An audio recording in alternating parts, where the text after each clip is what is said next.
Une histoire populaire des États-Unis, de 1492 à nos jours, par Howard Zinn. Le chapitre 18, Vietnam, l'impossible victoire. Entre 1964 et 1972, la nation la plus puissante et la plus riche du monde a fourni un gigantesque effort militaire, usant de toutes les armes disponibles à l'exception de la bombe atomique, pour venir à bout d'un mouvement révolutionnaire nationaliste dans un petit pays à la population essentiellement rurale. En vain. Cette guerre américaine contre le Vietnam fut un combat entre la technologie moderne organisée et des êtres humains organisés. Et ce sont ces derniers qui l'emportèrent. C'est à l'occasion de cette guerre que se développa le plus important mouvement pacifiste que les États-Unis aient jamais connu. Mouvement qui joua un rôle crucial dans l'arrêt des hostilités. Nous sommes là devant un autre aspect surprenant des années 1960. À l'automne 1945, le Japon vaincu dut évacuer l'Indochine, ancienne colonie française qu'il avait occupée dès le début de la guerre.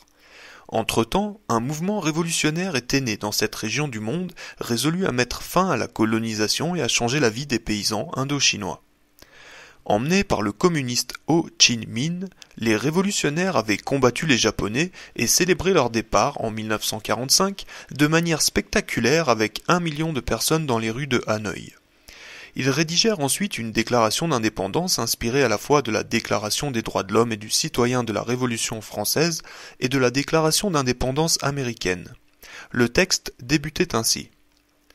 Tous les hommes sont égaux. Leur créateur les a dotés de droits inaliénables parmi lesquels la vie, la liberté et la recherche du bonheur.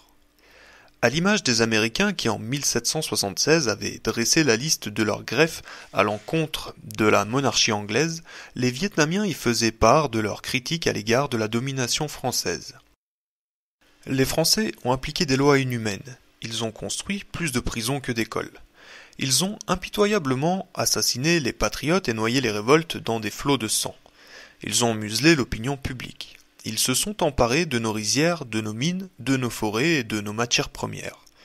Ils ont institué des taxes injustes et plongé notre peuple, et plus particulièrement les paysans, dans la plus extrême misère. Entre la fin de l'année dernière et le début de cette année, plus de 2 millions de nos concitoyens sont morts de faim. Le peuple vietnamien tout entier, animé par un objectif commun, est déterminé à combattre jusqu'au bout toute tentative de la France colonialiste pour reconquérir ce pays. Le rapport sur la guerre du Vietnam du département américain de la Défense, destiné à rester confidentiel mais rendu public par Daniel Ellsberg et Anthony Russo dans leurs fameux Pentagon Papers, décrit ainsi l'action de Ho Chi Minh. Il a fait du Viet Minh la seule force d'envergure nationale capable de combattre aussi bien les Japonais que les Français. Pendant la guerre, il était le seul leader vietnamien à bénéficier d'un soutien d'envergure nationale et il a su s'assurer la loyauté du peuple vietnamien lorsque, en août-septembre 1945, il expulsa les Japonais, fonda la République démocratique du Vietnam et se prépara à recevoir les futures forces alliées d'occupation. En septembre 1945, le Vietnam fut pendant quelques semaines, pour la première et unique fois de son histoire récente, libéré de toute domination étrangère et unifié du nord au sud sous l'autorité de Ho Chi Minh. Mais les puissances occidentales envisageaient déjà de mettre fin à cette indépendance. L'Angleterre, qui occupait le sud de l'Indochine, finit par le rendre aux Français. Les États-Unis persuadèrent la Chine nationaliste, dirigée par Chiang Kai-shek avant la révolution communiste, qui occupait le nord de l'Indochine, d'en faire autant. Ho Chi Minh déclara alors à un journaliste américain « Nous nous retrouvons apparemment seuls. Il va nous falloir compter sur nos propres forces. » Entre octobre 1945 et février 1946, Ho Chi Minh adressa 8 lettres au président Truman, lui rappelant les promesses d'autodétermination inscrites dans la Charte de l'Atlantique. L'un de ces courriers fut également adressé aux Nations Unies. Je souhaite attirer l'attention de votre Excellence, pour des raisons humanitaires, sur la question suivante. 2 millions de Vietnamiens sont morts de faim pendant l'hiver 1944 et au printemps 1945, des suites de la politique de privation menée par les Français qui se sont emparés de notre riz et l'ont stocké jusqu'à ce qu'il pourrisse. Les 3/4 de notre terre cultivée ont été inondés au cours de l'été 1945, avant de subir une terrible sécheresse. Les 5/6 de la récolte attendue ont été perdus. Nombreux sont ceux qui souffrent de la famine. Si les grandes puissances mondiales et les organisations humanitaires internationales ne nous viennent pas en aide, nous allons au-devant d'une catastrophe imminente. Truman ne daigna même pas répondre. En octobre 1946, les Français bombardèrent Haiphong, un port situé au nord du Vietnam. Ainsi commençait une guerre de 8 ans entre le mouvement Viet Minh et la France pour déterminer lequel des deux dirigerait le Vietnam. Après la victoire des communistes en Chine en 1949 et la guerre de Corée l'année suivante, les États-Unis commencèrent à apporter une aide militaire massive à la France. Jusqu'en 1954, l'Amérique équipa toute l'armée française d'Indochine de fusils et de mitrailleuses et y investit $1 milliard. Au total, les États-Unis financèrent 80% de l'effort de guerre français. Pour quelles raisons ? On expliquait à l'opinion publique américaine qu'il s'agissait d'aider à stopper la progression du communisme en Asie.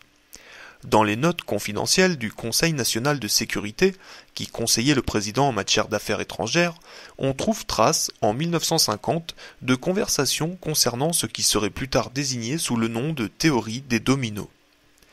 Comme pour une rangée de dominos, on pensait que si un pays tombait aux mains des communistes, son voisin le plus proche succomberait également et ainsi de suite. Il fallait donc à tout prix empêcher le premier pays de tomber. En juin 1952, ces mêmes notes confidentielles évoquaient le réseau constitué par les bases militaires américaines situées le long de la côte chinoise, aux Philippines, à Taïwan, au Japon et en Corée du Sud. Le contrôle du sud-est asiatique par les communistes rendrait particulièrement précaire la position américaine dans les îles du Pacifique et mettrait en péril les intérêts américains en matière de sécurité en Extrême-Orient. Le sud-est asiatique, et en particulier la Malaisie et l'Indonésie, fournit la plus grande part de caoutchouc naturel et d'étain de notre marché intérieur et regorge de pétrole et autres matières premières d'une importance stratégique évidente. On ajoutait que le sort du Japon dépendait largement du riz de cette région du monde. Si le communisme devait s'imposer dans le sud-est asiatique, il serait donc extrêmement difficile d'empêcher le Japon de s'entendre avec les communistes. En 1953, une commission d'enquête du Congrès déclarait « L'Indochine est extrêmement riche en riz, caoutchouc, charbon et minerais de fer. Sa situation en fait la clé stratégique de tout le sud-est asiatique. » La même année, un rapport du département d'État affirmait que la France était en train de perdre sa guerre en Indochine pour ne pas avoir su s'assurer un soutien indigène suffisant. Ce rapport redoutait qu'un accord négocié n'entraîne finalement la perte au profit des communistes, non seulement de l'Indochine, mais de tout le sud-est asiatique, et concluait « Si les Français décidaient vraiment de se retirer, les États-Unis seraient contraints d'envisager très sérieusement la possibilité d'intervenir dans cette région. » En effet, en 1954, les Français, confrontés à une population vietnamienne qui soutenait massivement Ho Chi Minh et le mouvement révolutionnaire, durent se retirer.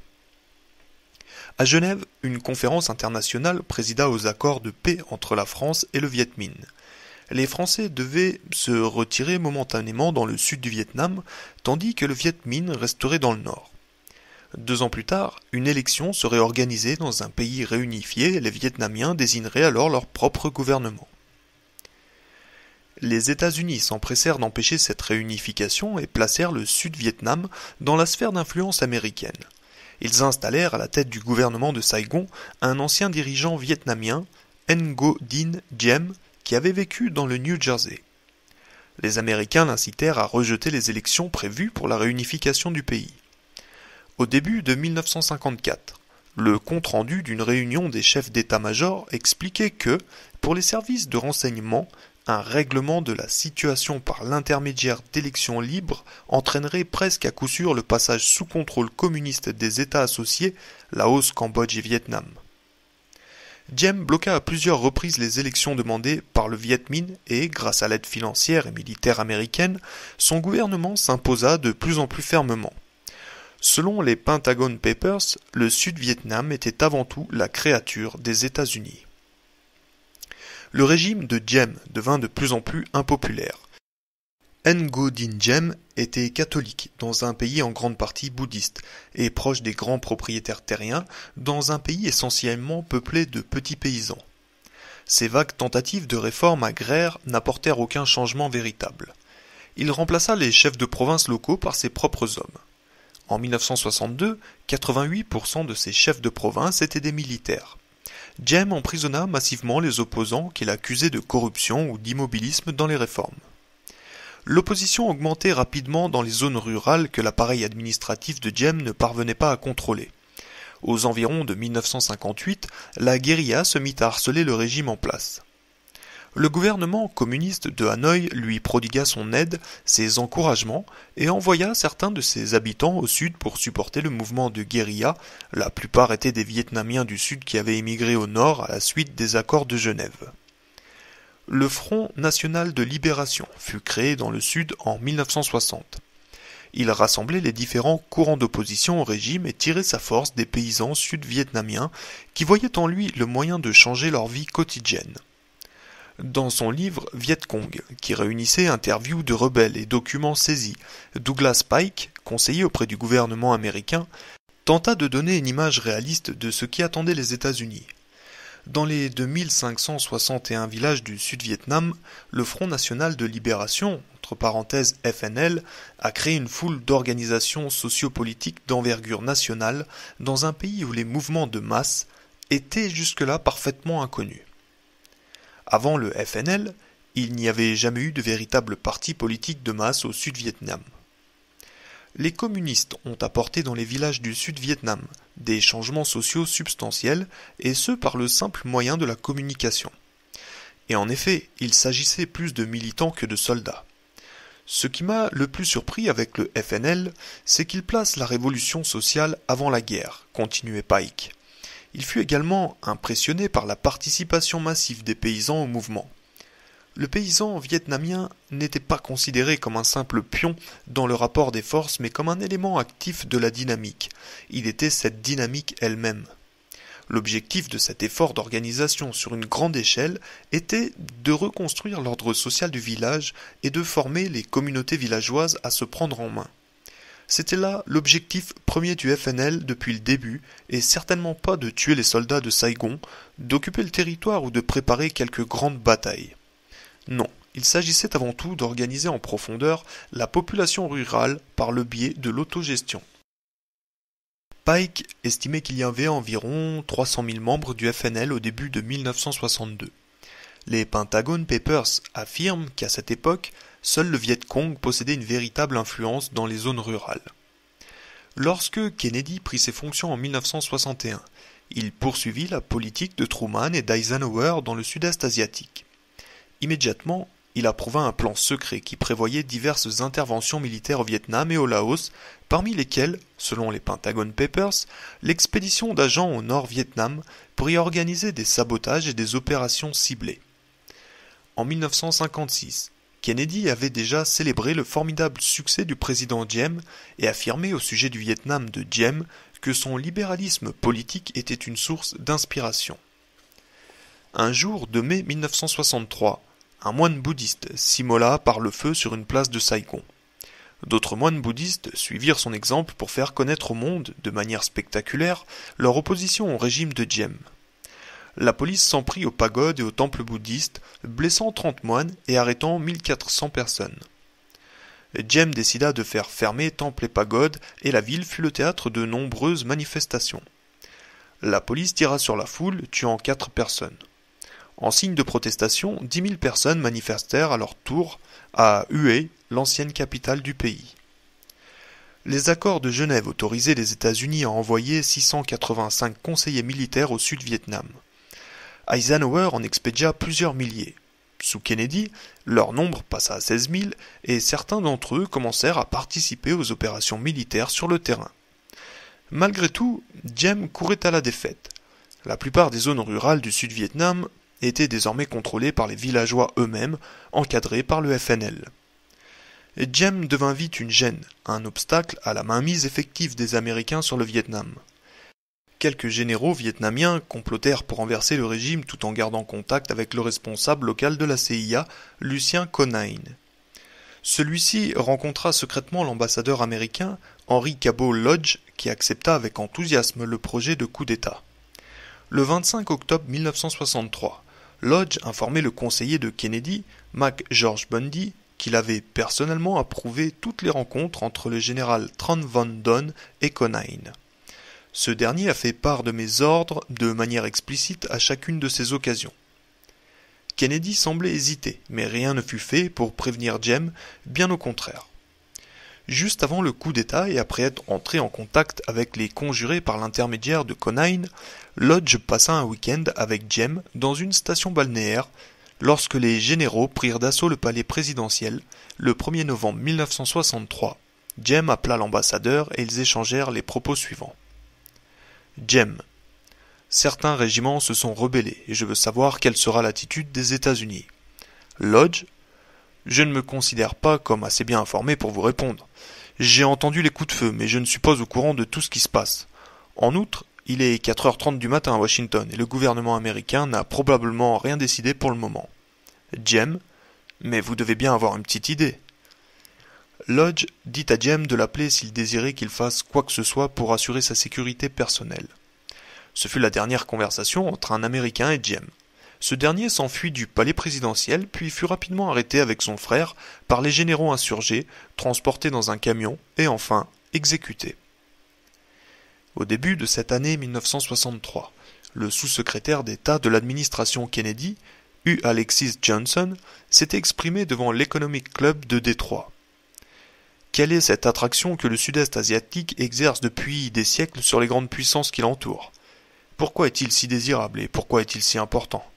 D'abord, parce qu'il présente un climat avantageux, un sol fertile, de nombreuses ressources naturelles, une population peu dense dans bien des régions et donc des possibilités d'expansion. Les pays du sud-est asiatique produisent des excédents exportables de riz, de caoutchouc, de teck, de blé, d'étain, d'épices, de pétrole et bien d'autres choses encore. Ce n'est bien entendu pas là le discours que le président Kennedy tenait à la nation américaine. Il parlait de communisme et de liberté. Au cours de la conférence de presse du 14 février 1962, il déclarait « Comme vous le savez, les États-Unis volent depuis plus de 10 ans au secours du gouvernement vietnamien et de la population vietnamienne pour garantir leur indépendance. » 3 semaines après l'exécution de Diem, Kennedy était assassiné et remplacé par son vice-président, Lyndon Johnson. Les généraux qui succédèrent à Diem ne parvinrent pas à se débarrasser du Front national de libération. Les responsables américains ne cessaient de s'étonner de la popularité du FNL et de la ténacité de ses troupes. Les historiens du Pentagone rapportaient que, lorsque Eisenhower rencontra Kennedy, le nouveau président élu en janvier 1961, il s'étonna de ce que, au cours des interventions de ce genre, il semble que le moral des forces communistes soit toujours meilleur que celui des forces démocratiques. De son côté, le général Maxwell Taylor déclarait fin 1964 « La capacité du Viet Cong à renouveler continuellement ses unités et à tirer avantage de ses pertes est un des mystères de cette guerre de harcèlement. Non seulement les troupes du Viet Cong renaissent de leurs cendres tel le phénix, mais elles ont une stupéfiante capacité à conserver un moral élevé. Rares ont été les occasions où nous avons pu constater une dégradation du moral chez les Viet Cong capturés ou à la lecture des documents saisis chez eux. » Au début du mois d'août 1964, le président Johnson prétextait une étrange concordance d'événements qui s'étaient déroulés dans le golfe du Tonkin, au large des côtes nord-vietnamiennes, pour démarrer une guerre de grande ampleur au Vietnam. Johnson et son secrétaire d'État à la Défense, Robert McNamara, informèrent la population américaine que des torpilleurs nord-vietnamiens avaient attaqué des destroyers américains. McNamara prétendit que, au cours d'une patrouille de routine dans les eaux internationales, le destroyer américain Maddox avait été l'objet d'une agression injustifiable. Il apparut plus tard que cet épisode du golfe du Tonkin était un coup monté et que les plus hauts responsables américains avaient menti au peuple comme Kennedy quelques années auparavant au sujet de la baie des Cochons. En réalité, la CIA était bel et bien engagée dans une opération secrète dont la cible était les installations côtières nord-vietnamiennes. Ainsi, s'il y avait bien eu une attaque, elle n'était certes pas injustifiable. En outre, il ne s'agissait pas d'une patrouille de routine, le Maddox étant en mission d'espionnage. De même, il ne naviguait pas dans les eaux internationales, mais en zone vietnamienne. Par ailleurs, contrairement à ce qu'avait prétendu McNamara, aucune torpille ne fut tirée contre le Maddox. Une autre attaque, contre un autre destroyer américain, 2 nuits plus tard, événement que Johnson qualifia d'agression délibérée, semble également avoir été inventé de toutes pièces. À l'époque de l'incident, le secrétaire d'État russe fut interviewé à propos de cette agression injustifiée sur la chaîne de télévision NBC. Eh bien, franchement, je ne suis toujours pas en mesure de vous donner une explication satisfaisante. Il y a un gouffre d'incompréhension entre le monde et le nôtre, et idéologiquement parlant. Ce que nous estimons être le monde réel, ils le voient de manière bien différente. Leur logique est complètement différente. Aussi est-il très difficile d'entrer en contact les uns avec les autres par-dessus ce fossé idéologique. L'agression du Tonkin entraîna le vote d'une résolution du Congrès à l'unanimité pour la Chambre des représentants et avec 2 voix contre seulement au Sénat, qui autorisait le président Johnson à déclencher une opération militaire dans le sud-est asiatique s'il l'estimait nécessaire. 2 mois avant les événements du Tonkin, les responsables du gouvernement américain s'étaient réunis à Honolulu et avaient discuté de l'éventualité d'une telle résolution. Lors de cette réunion, si l'on en croit les Pentagon Papers, Rusk aurait prévenu que l'opinion américaine était pour le moment sérieusement divisée au sujet de notre politique dans le sud-est asiatique. En conséquence, le président avait besoin d'un soutien certain. La résolution sur le Tonkin donnait au président le pouvoir de déclarer la guerre sans avoir à demander au préalable, comme l'exigeait la Constitution, la permission du Congrès. La Cour suprême reçut pendant toute la durée de la guerre des pétitions lui demandant de décréter l'inconstitutionnalité de la guerre. Elle refusa à chaque fois d'envisager la question. Juste après cette affaire du Tonkin, l'aviation américaine commença à bombarder le Nord-Vietnam. En 1965, plus de 200 000 soldats américains furent envoyés au Sud-Vietnam et 200 000 autres en 1966. Début 1968, ils étaient plus de 500 000 et l'aviation américaine se livrait à des bombardements d'une ampleur rarement atteinte dans l'histoire du monde. Rares étaient les témoignages des souffrances humaines provoquées par ces bombardements qui réussissaient à sortir du Vietnam.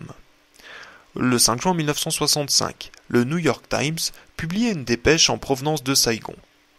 Alors que les communistes abandonnaient Quang Ngai lundi dernier, les bombardiers américains ont pilonné les collines dans lesquelles ils s'étaient abrités.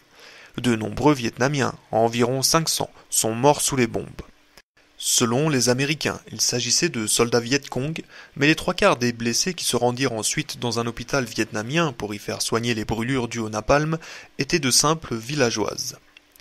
Le 6 septembre, nouvelle dépêche en provenance de Saigon. Le 15 août, dans la province de Bien Hoa, au sud de Saigon, l'aviation américaine a bombardé accidentellement une pagode bouddhiste et une église catholique. C'est la 3e fois que cette pagode est bombardée cette année. Un temple de la secte religieuse Cao Dai, dans la même région, a été bombardé 2 fois cette année. Dans une autre province du Delta, une femme a eu les 2 bras complètement brûlés par le napalm et ses paupières sont si gravement touchées qu'elle ne peut plus fermer les yeux. Lorsqu'il est l'heure de dormir, sa famille doit lui mettre une couverture sur la tête. Au cours de la même attaque, cette femme a vu 2 de ses enfants mourir. Rares sont les Américains qui se réjouissent de ce que leur pays fait subir au Sud-Vietnam. Des civils innocents y meurent tous les jours. De vastes régions du Sud-Vietnam furent déclarées Free Fire Zone, c'est-à-dire que tous ceux qui y demeuraient, civils, personnes âgées et enfants compris, étaient considérés comme des ennemis. Les bombardements y étaient permanents, les villages soupçonnés de recueillir des Viet Cong étaient la cible de la stratégie dite « trouve et détruit ». Les hommes en âge de porter une arme étaient exécutés, les maisons étaient incendiées, et femmes, enfants et vieillards étaient expédiés dans des camps de réfugiés. Dans son livre « The Village of Ben Suc », Jonathan Schell décrit une de ces opérations. Le village avait été cerné, pris d'assaut. Un homme à bicyclette fut abattu. 3 personnes qui déjeunaient près de la rivière furent tuées également, les maisons détruites, les femmes, les enfants et les vieillards regroupés et expulsés de leurs demeures ancestrales. Au cours d'une opération surnommée Opération Phoenix, la CIA fit exécuter secrètement et sans procès plus de 20 000 personnes suspectées d'appartenir au parti communiste clandestin. En février 1975, un analyste pro-gouvernemental écrivit dans le Foreign Affairs: Bien que le programme Phénix ait indubitablement fait de nombreuses victimes innocentes, il a réussi à éliminer nombre de membres de l'infrastructure communiste. Après la guerre, les documents que la Croix-Rouge internationale mit à la disposition du public apportaient la preuve qu'au plus fort de la guerre, dans les camps de prisonniers du Sud-Vietnam, entre 65 000 et 70 000 personnes avaient été détenues, battues ou torturées en présence et parfois même avec la participation active des conseillers américains. Les observateurs de la Croix-Rouge avaient pu observer des brutalités continuelles et systématiques dans les deux principaux camps de prisonniers du Sud-Vietnam, Phu Quoc et Qui Non, où étaient cantonnés des conseillers américains. À la fin de la guerre, 7 millions de tonnes de bombes avaient été larguées sur le Vietnam, plus de 2 fois la quantité de bombes tombées en Europe et en Asie pendant la Seconde Guerre mondiale. On estime à une vingtaine de millions le nombre de cratères formés par ces bombes dans le pays. En outre, des produits toxiques avaient été répandus pour détruire toute végétation. Une région de la taille du Massachusetts fut ainsi détruite par ces défoliants. Les mères vietnamiennes purent constater de nombreux problèmes de naissance chez leurs enfants. Des biologistes de Yale, qui, après avoir testé ce même produit sur les souris, avaient constaté des infirmités de naissance, déclarèrent qu'il n'y avait pas de raison de penser que les effets sur l'être humain soient différents. Le 16 mars 1968, une compagnie de soldats américains investit le hameau de My Lai 4, dans la province de Quang Ngai. Tous les habitants du village furent regroupés dans une fosse, y compris des vieillards et des femmes tenant des enfants dans leurs bras, avant d'y être tous exécutés méthodiquement par les soldats. Lorsque le procès du lieutenant William Calley eut lieu plus tard, le New York Times publia le témoignage du soldat James Dursey. Le lieutenant Calley est un fusillé qui pleurait nommé Paul D. Midlow. Il avait donné des bonbons aux enfants avant de les exécuter, poussèrent les prisonniers dans la fosse. Le lieutenant Calley a donné l'ordre de tirer. Je ne me souviens plus exactement comment, mais c'était quelque chose comme feu à volonté. Midlow s'est tourné vers moi et m'a dit « Mais tire, bon Dieu, pourquoi tu tires pas ?» Il pleurait en même temps. J'ai dit que je ne pouvais pas, que je ne le ferais pas. Alors le lieutenant Calley et Midlow ont pointé leurs fusils vers la fosse et ils ont tiré. Les gens tombaient les uns sur les autres et les mères essayaient de protéger leurs enfants.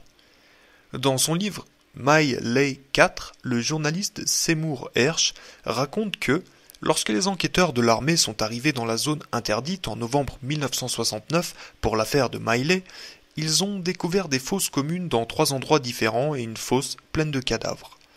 On pense que 450 à 500 personnes, pour la plupart des femmes, des enfants et des personnes âgées, ont été mises à mort et enterrées à cet endroit.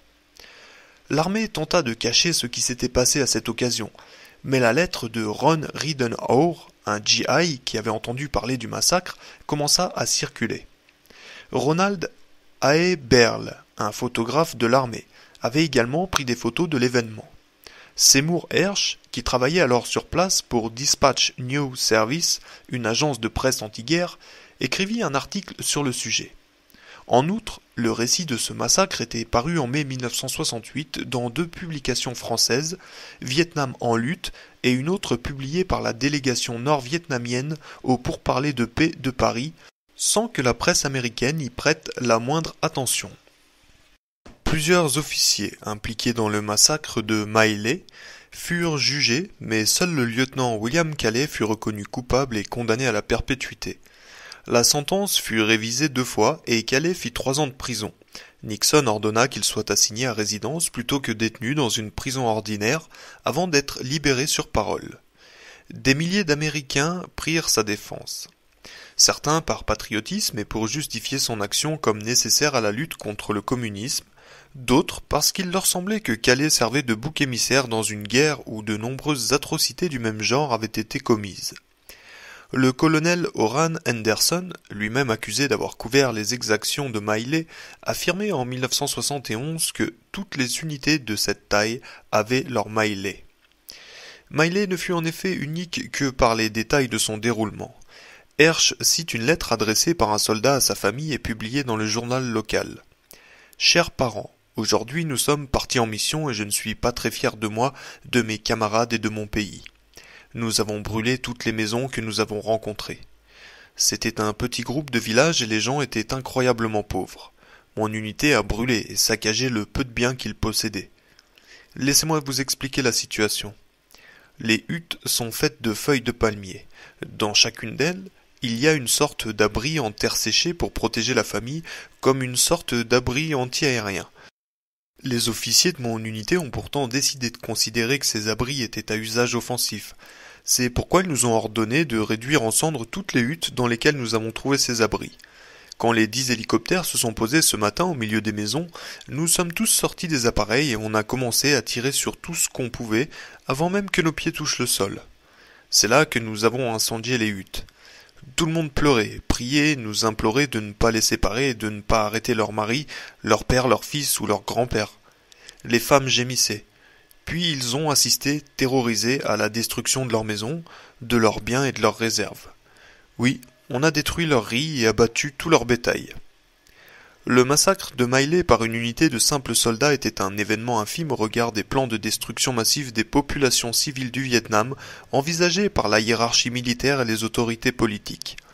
Le sous-secrétaire à la défense, John McNaughton, constatant au début de 1966 que les bombardements intensifs sur les villages nord-vietnamiens ne produisaient pas l'effet escompté, suggéra une autre stratégie. Les frappes aériennes contre les villages entraîneraient selon lui un élan contre-productif d'indignation à l'étranger aussi bien qu'à domicile. Il proposa donc la destruction des écluses et des barrages qui pourraient en revanche, une fois menés à bien, porter ses fruits. On devrait étudier cela. Une telle destruction ne tue pas et ne noie pas les individus.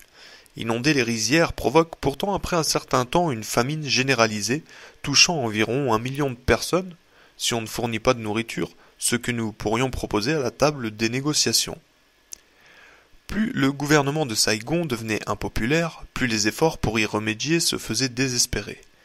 À la fin de 1967, un rapport confidentiel émanant du Congrès reconnaissait que les Viet Cong distribuaient 5 fois plus de terres aux paysans que le gouvernement sud-vietnamien, dont le programme de réforme agraire était quasiment au point mort. Ce rapport ajoutait que les Viet Cong avaient aboli la domination des propriétaires terriens et alloué les terres appartenant à des propriétaires absentéistes et au gouvernement vietnamien, aux paysans sans terre et à ceux qui coopéraient avec les autorités Viet Cong. L'impopularité du gouvernement de Saigon explique le succès de l'infiltration, au début de 1968, du Front National de Libération à Saigon et dans d'autres villes tenues par le gouvernement.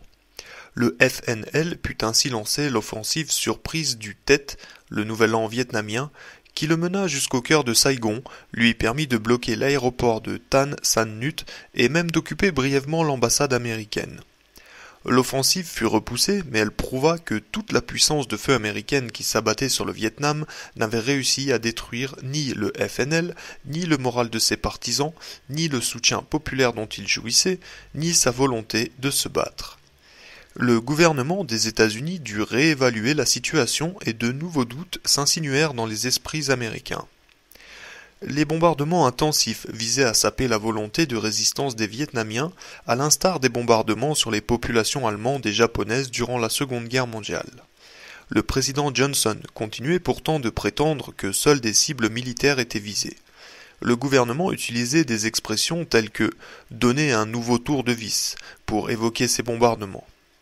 Les Pentagon Papers indiquent que la CIA proposait en 1966 un programme de bombardement intensifié, dirigé, selon ses propres termes, contre la volonté du régime en tant que cible systématique. Pendant ce temps, de l'autre côté de la frontière vietnamienne, au Laos, où un régime de droite installé par la CIA était confronté à une rébellion, la plaine de Jars, l'une des plus belles régions du monde, était complètement détruite par les bombes américaines.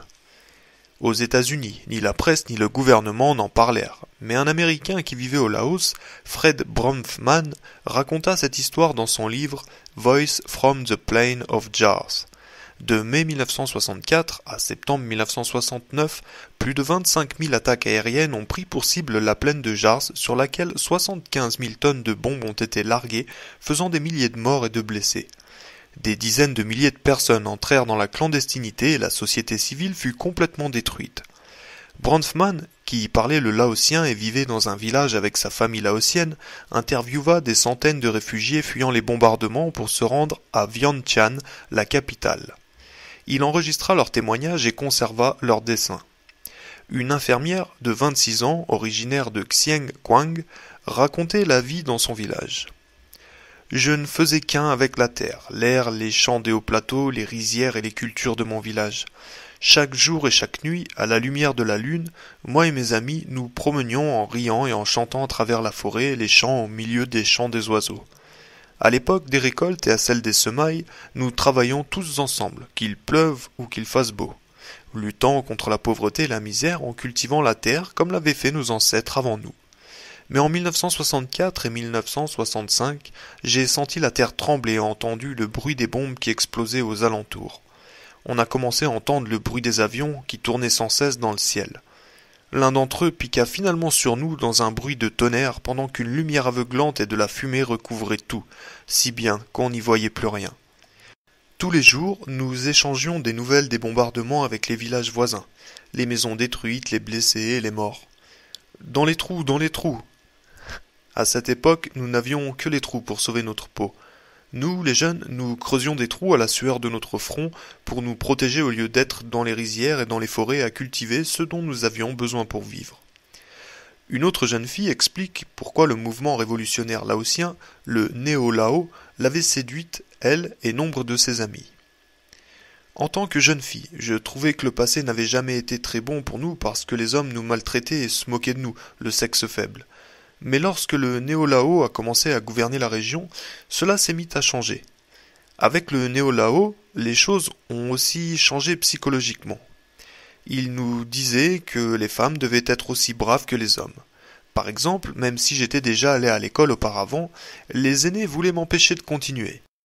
Il m'avait dit que ça ne me servirait à rien, puisque je ne pourrais jamais espérer, même avec des diplômes, obtenir un des postes élevés qui étaient réservés aux enfants de l'élite riche. Mais le Néo-Lao disait que les femmes devaient avoir la même éducation que les hommes et il nous accordait les mêmes avantages à tous et ne permettait à personne de nous exploiter. Les anciennes organisations étaient remplacées par de nouvelles.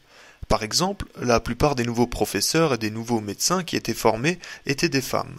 Ils ont changé la vie des plus pauvres, parce qu'ils partageaient les terres de ceux qui possédaient de nombreuses rizières avec ceux qui n'en avaient pas.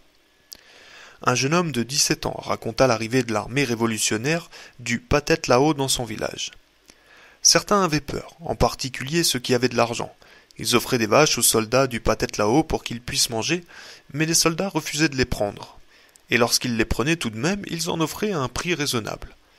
En vérité, ils incitaient la population à ne plus avoir peur de rien.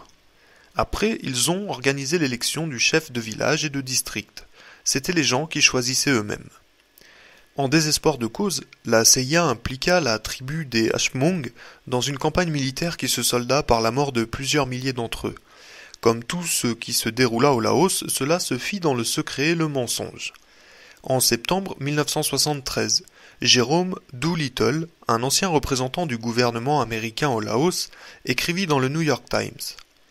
Les récents mensonges du Pentagone sur les bombardements au Cambodge me rappellent une question que je me posais souvent lorsque j'étais à l'ambassade américaine de Vientiane au Laos. Pourquoi nous obstinons-nous à mentir? À mon arrivée au Laos, on me conseilla de répondre aux questions de la presse à propos de notre campagne de bombardement intensive et impitoyable sur ce petit pays par une phrase type. À la requête de la monarchie laotienne, les États-Unis effectuent une reconnaissance aérienne pacifique protégée par une escadrille autorisée à répondre en cas d'agression. C'était un mensonge. Tous les journalistes auxquels je répondais cela savaient qu'il s'agissait d'un mensonge. Tout membre du Congrès un peu curieux et tout lecteur assidu de la presse savait également que c'était un mensonge. En fin de compte, ces mensonges servaient à cacher quelque chose à quelqu'un, et ce quelqu'un, c'était nous-mêmes. Début 1968. Pas mal d'Américains commencèrent à prendre conscience de la cruauté de cette guerre. Beaucoup d'autres s'inquiétaient surtout du fait que les États-Unis semblaient incapables de la gagner. 40 000 soldats américains étaient déjà morts et 250 000 autres blessés sans que la victoire ne se profile à l'horizon. N'oublions pas pour autant que les pertes vietnamiennes étaient incomparablement plus nombreuses. La popularité de Lyndon B. Johnson, qui avait engagé l'escalade de cette guerre, était au plus bas, et il ne pouvait se montrer en public sans qu'une manifestation soit organisée contre lui et contre la guerre. Le slogan « LBJ, LBJ, combien as-tu tué d'enfants aujourd'hui ?» était repris dans tout le pays par les manifestants. Au printemps 1968, Johnson annonça qu'il ne se représenterait pas au poste de président et que des négociations avec les Vietnamiens allaient débuter à Paris. À l'automne 1968, après s'être engagé à sortir les États-Unis du Vietnam, Richard Nixon fut élu président. Les soldats commencèrent à revenir. En février 1972, il n'en restait plus que 150 000. Néanmoins, les bombardements continuaient. Nixon menait une politique de vietnamisation du conflit. Le gouvernement de Saigon et les troupes au sol vietnamiennes continueraient la guerre avec le soutien de l'aviation et de l'argent américain.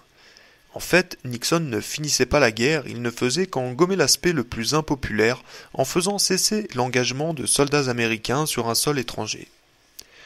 Au printemps 1970, Nixon et son secrétaire d'État, Henry Kissinger, se lancèrent dans l'invasion du territoire cambodgien après une offensive de bombardement qui ne fut jamais révélée à l'opinion publique américaine.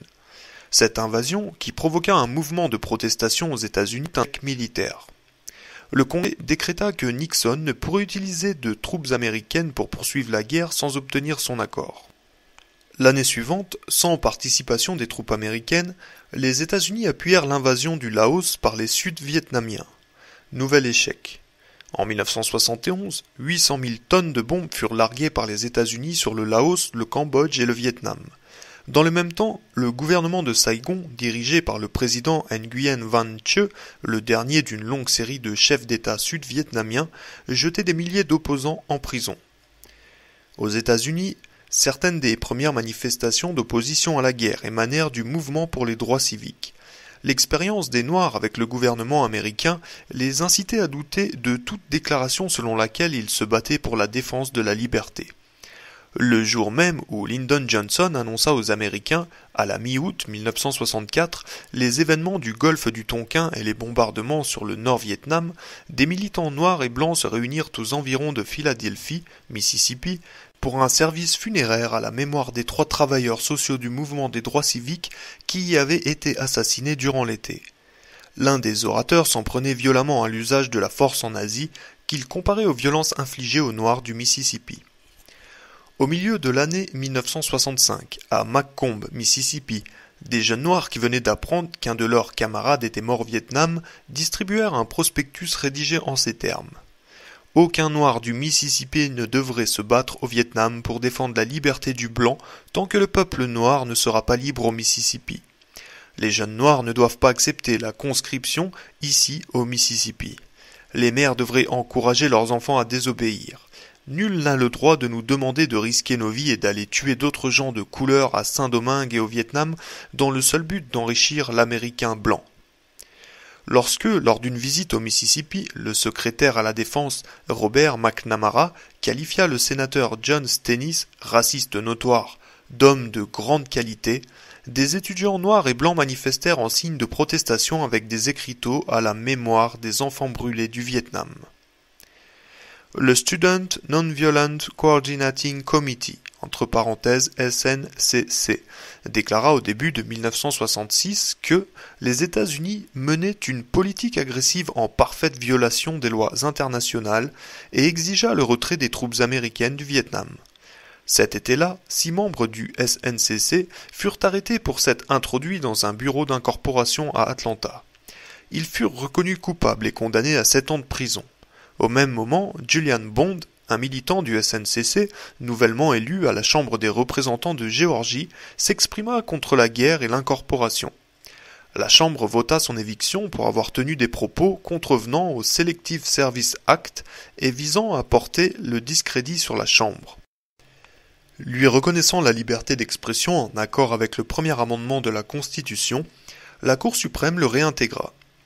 L'un des plus grands sportifs américains, le boxeur noir et champion du monde des poids lourds, Mohamed Ali, refusa de servir dans ce qu'il appelait une guerre de l'homme blanc. Il fut déchu de son titre par les autorités du monde de la boxe. De son côté, Martin Luther King déclarait en 1967 à la Riverside Church de New York « D'une manière ou d'une autre, cette folie doit cesser. Maintenant, je parle en enfant de Dieu et en frère de tous ceux qui souffrent au Vietnam. Je parle au nom de ceux dont le pays est ravagé, dont les maisons sont détruites, dont la culture est soumise. Au nom des pauvres d'Amérique qui souffrent d'un double mal, le désespoir chez eux et la mort et la corruption au Vietnam. Je parle en tant que citoyen du monde et pour ce monde atterré par le cours que prennent les choses. Je parle en américain aux dirigeants de mon propre pays. L'initiative de cette guerre nous revient, et c'est à nous qu'il revient d'y mettre fin. De plus en plus nombreux, les jeunes refusèrent de s'inscrire pour l'incorporation et de s'y présenter. À partir de mai 1964, le slogan « Nous n'irons pas » apparut partout. Certains de ceux qui avaient reçu leur avis d'incorporation se mirent à brûler leurs papiers militaires en public pour protester contre la guerre. Un certain David O'Brien de Boston les brûla également. La Cour suprême rejeta l'argument selon lequel il s'agissait d'un acte protégé par l'amendement sur la liberté d'expression. En octobre 1967, une opération nationale de retour à l'envoyeur des convocations d'incorporation fut organisée. À San Francisco, 300 convocations furent réexpédiées au gouvernement. Juste avant la gigantesque manifestation organisée devant le Pentagone le même mois, le département de la justice reçut un énorme sac plein de ces cartes. Au milieu de 1965, 380 poursuites judiciaires furent intentées contre les réfractaires. En 1968, ce chiffre était passé à 3305. Fin 1969, ils étaient 33 960 insoumis dans tout le pays. En mai 1969, le centre d'incorporation d'Oakland, dont dépendaient tous les jeunes appelés du nord de la Californie, informa que 2400 appelés sur 4400 ne s'étaient pas présentés. Au premier trimestre 1970, pour la première fois, le système de Selective Service ne put remplir ses quotas. Philippe Supina, étudiant en histoire de la Boston University, écrivit le 1er mai 1968 au bureau d'incorporation de Tucson, Arizona. Vous trouverez ci-joint la convocation à me présenter au pré-examen physique en vue de mon incorporation. Je n'ai en effet aucune intention de me rendre à ce pré-examen, ni d'ailleurs de servir dans l'armée, ni d'aider en quoi que ce soit l'effort de guerre américain contre le peuple vietnamien. À la fin de sa lettre, il citait le philosophe espagnol Miguel de Unamuno, qui, pendant la guerre civile espagnole, avait affirmé que, parfois garder le silence, c'est mentir. Supina fut condamné à 4 ans de prison. Au début de la guerre, s'étaient produits 2 événements, auxquels la plupart des Américains n'avaient pas prêté attention. À Washington, dans la soirée du 2 novembre 1965, devant l'immeuble du Pentagone, alors que des milliers d'employés quittaient le bâtiment, Norman Morrison, un pacifiste de 32 ans, père de 3 enfants, s'aspergea de kérosène et s'immola sous les fenêtres du secrétaire à la Défense, Robert McNamara, pour protester contre la guerre. La même année, à Détroit, Alice Hertz, âgée de 82 ans, s'immolait également par le feu pour protester contre les atrocités commises en Indochine. Un renversement d'opinion significatif s'opéra. Début 1965, après les premiers bombardements contre le Nord-Vietnam, une petite centaine de gens investissaient l'hôtel de ville de Boston pour exprimer leur opposition à la guerre. 4 ans plus tard, le 15 octobre 1969, toujours à Boston, ils étaient 100 000. Quelques 2 millions de personnes manifestèrent ce même jour dans des villes et des villages qui n'avaient jamais connu de réunion pacifiste. À l'été 1965, une poignée de gens s'étaient rassemblés à Washington pour manifester contre la guerre, avec en tête du cortège l'historien Stockton Lynd, le militant de la SNCC Bob Mose et le fameux pacifiste David Dellinger, qui tous 3 furent aspergés de peinture rouge par des provocateurs.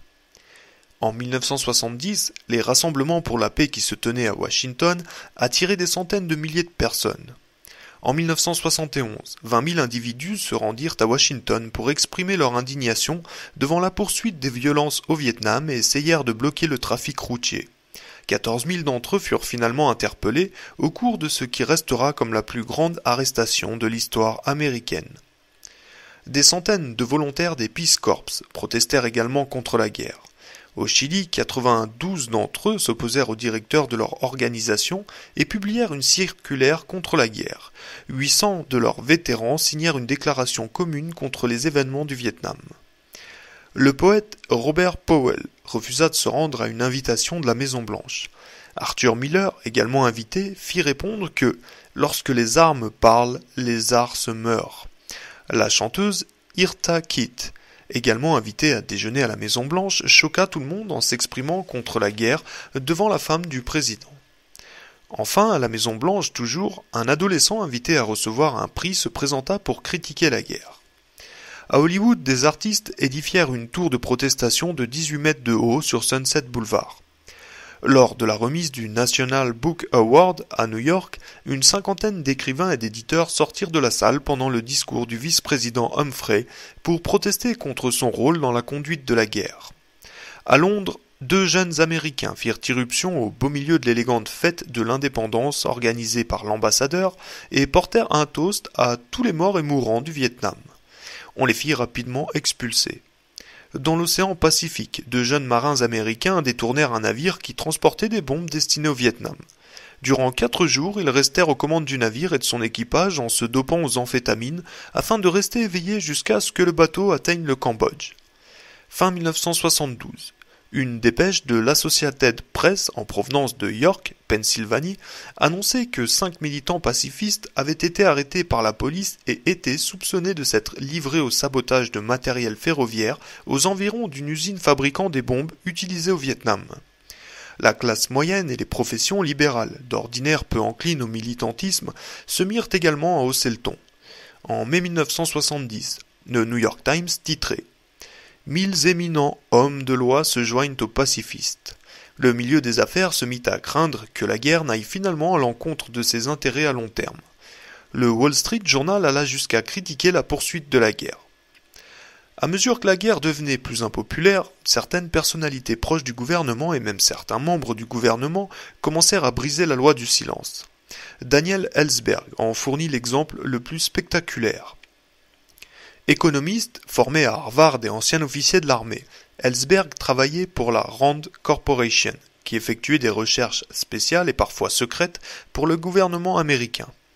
Daniel Ellsberg participa à la rédaction de l'histoire du Vietnam par le département à la Défense, avant de décider, avec l'aide de son ami Anthony Russo, un ancien employé de la Rand, de rendre public ce document ultra confidentiel. Les 2 amis s'étaient rencontrés à Saigon où ils avaient été scandalisés par leur expérience directe de la guerre et horrifiés par ce que l'Amérique faisait subir au peuple vietnamien. Les 2 hommes passèrent de nombreuses nuits dans les bureaux d'un ami à photocopier les 7000 pages du document. Ellsberg fit parvenir ses copies à quelques membres du Congrès et au New York Times. En juin 1971, ce journal fit paraître des extraits de ce qui allait bientôt être connu sous le nom de Pentagon Papers. Ce fut un tollé général. L'administration Nixon tenta de faire interdire par la Cour suprême la publication intégrale du document, mais la Cour déclara qu'il s'agissait là d'une atteinte fondamentale et donc inconstitutionnelle à la liberté de la presse. Le gouvernement poursuivit alors Ellsberg et Russo au nom de la loi sur l'espionnage pour avoir fourni à des personnes non autorisées des documents classés confidentiels. Les 2 hommes risquaient de passer de très longues années en prison s'ils étaient reconnus coupables, mais le procès fut finalement annulé en pleine délibération du jury, l'enquête en cours sur le Watergate révélant des comportements illégaux de la part de l'accusation. L'acte courageux d'Ellsberg rompait avec l'attitude habituelle des dissidents au sein de l'administration américaine, qui préférait bien souvent garder le silence en attendant que se produisent de menus changements politiques. Un collègue d'Ellsberg lui conseilla vivement de ne pas tout foutre en l'air, de ne pas se suicider, de ne pas quitter le gouvernement où il était, dans la place. Ellsberg lui répondit qu'il existait une vie en dehors du pouvoir exécutif. Assez tôt, le mouvement pacifiste fut rejoint par d'étranges soutiens, des prêtres et des religieuses de l'Église catholique. Certains avaient été sensibilisés par le mouvement des droits civiques, d'autres par leur expérience en Amérique latine où ils avaient pu constater la misère et l'injustice qui régnaient dans les pays sous influence américaine. À l'automne 1967, le père Philippe Beringan, un prêtre joséphite qui avait participé à la Seconde Guerre mondiale, accompagné par l'artiste Tom Lewis et ses amis David Eberhardt et James Mengel, se rendit dans un bureau d'incorporation de Baltimore, Maryland, aspergea les registres de sang et attendit qu'on vienne l'arrêter. Ils furent jugés et condamnés à des peines allant de 2 à 6 ans de prison. Au mois de mai suivant, Philippe Beringan, en liberté surveillée durant l'instruction de son procès, son frère Daniel, un jésuite qui s'était rendu au Nord-Vietnam où il avait pu constater les effets des bombardements américains, et 7 autres personnes se rendirent au bureau d'incorporation de Catonsville, Maryland, et s'emparèrent des registres pour y mettre le feu. Cette affaire devint fameuse sous le nom des 9 de Catonsville. Daniel Berrigan écrivit ensuite une méditation. Toutes nos excuses, chers amis, pour avoir troublé l'ordre public, brûlé des papiers au lieu d'enfants et irrité les gardiens du charnier. Que Dieu nous pardonne, nous ne pouvions faire autrement. Nous déclarons, le meurtre, c'est le désordre. La vie, la douceur, l'altruisme et le sens de la communauté constituent le seul ordre que nous reconnaissions. Pour la sauvegarde de cet ordre, nous risquons notre liberté et notre honneur. Les temps sont révolus où les hommes de bien peuvent continuer de se taire, où l'obéissance peut protéger l'homme de tout danger, où le pauvre peut mourir sans qu'on le défende. Lorsque son appel fut définitivement rejeté et qu'il lui fallut se rendre en prison, Daniel Berrigan disparut. Le FBI le rechercha assidûment. Il participa aux fêtes pascales de la Cornell University où il avait enseigné. Il monta sur scène sous les yeux d'une douzaine d'agents du FBI qui le cherchaient dans la foule. À l'extinction des lumières, il se cacha dans l'une des figurines géantes de la troupe Breed and Puppet exposée sur la scène. Il finit par trouver refuge dans une ferme voisine où il vécut dans la clandestinité pendant 4 mois, écrivant poèmes et articles et donnant des interviews. Il alla même jusqu'à se rendre dans une église de Philadelphie pour y faire un serment avant de disparaître à nouveau. Daniel Berrigan fut finalement localisé grâce à l'interception d'un courrier par un informateur du FBI et emprisonné.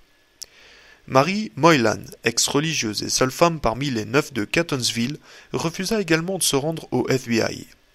Dans la clandestinité, elle revenait sur son expérience et expliquait comment elle en était arrivée là. Nous savions tous que nous irions en prison. J'étais totalement épuisé. J'ai pris ma petite valise et je l'ai mise sous mon lit, puis je me suis couché. Toutes les femmes détenues dans la prison du comté de Baltimore étaient noires, sauf une, je crois. Ces femmes m'ont réveillé et elles m'ont demandé si je n'allais pas me mettre à pleurer. J'ai demandé pourquoi. « Parce que tu es en prison, m'ont-elles répondu. Alors j'ai dit que je savais que j'allais m'y retrouver. Je dormais entre 2 de ces femmes et tous les matins, quand je me réveillais, elles étaient là, la tête posée sur leurs bras, et me regardaient. Elles me disaient « Tu as dormi toute la nuit ?» Elles n'arrivaient pas à y croire. C'étaient de braves femmes. On s'est bien amusé. Le tournant politique de ma vie a sans doute eu lieu lorsque j'étais en Ouganda, tout près de la frontière avec le Congo. J'y étais quand les avions américains ont bombardé le Congo. Un jour, les avions sont arrivés et ont bombardé 2 villages ougandais. Mais d'où diable pouvaient-ils venir, ces avions américains? Plus tard, j'étais à Dar es Salaam lorsque Chu Enlai y vint en visite. L'ambassade des États-Unis fit savoir qu'aucun Américain ne devrait sortir dans les rues parce que ce type était un sale dirigeant communiste. Mais je décidai d'aller le voir tout de même parce qu'il était en train d'écrire l'histoire. Quand je suis revenu d'Afrique, je me suis installé à Washington. J'ai pu constater la brutalité des flics et observer le type de vie que menaient la plupart des gens qui y vivaient, des Noirs pour 70%. Puis ce fut le Vietnam, le napalm, les défoliants et les bombes. Il y a 1 an, je me suis impliqué dans le mouvement féministe. Au moment de Catonsville, aller en prison avait du sens à mes yeux, en particulier à cause de la situation des Noirs, tant de Noirs croupissaient en prison. Mais je ne pense plus que c'est une stratégie efficace. Je ne veux plus voir personne entrer en prison en souriant. Je ne veux plus qu'ils y aillent. Les années 1970 vont être dures et je ne veux pas que nos sœurs et nos frères gâchent leur vie en prison. La guerre ainsi que le courage de ces prêtres et religieuses eurent pour effet de briser le conservatisme de la communauté catholique. Le 15 octobre 1969, jour de la commémoration nationale du Vietnam Moratorium Day, le portail du Newton College of the Sacred Earth, près de Boston, d'ordinaire empreint d'un calme bucolique et paradis du bon goût politique, arborait un gigantesque point rouge. Au Boston College, institution catholique, 6000 personnes se rassemblèrent le même jour pour manifester contre la guerre. Les étudiants furent très impliqués dans les toutes premières manifestations pacifistes. Une enquête de la Urban Research Corporation, portant sur les 6 premiers mois de 1969 et sur seulement 232 universités parmi les 2000 que comptait le pays, montre que 215 000 étudiants avaient participé à au moins une manifestation pacifiste, que 3652 d'entre eux avaient été arrêtés, dont 956 avaient été suspendus ou expulsés.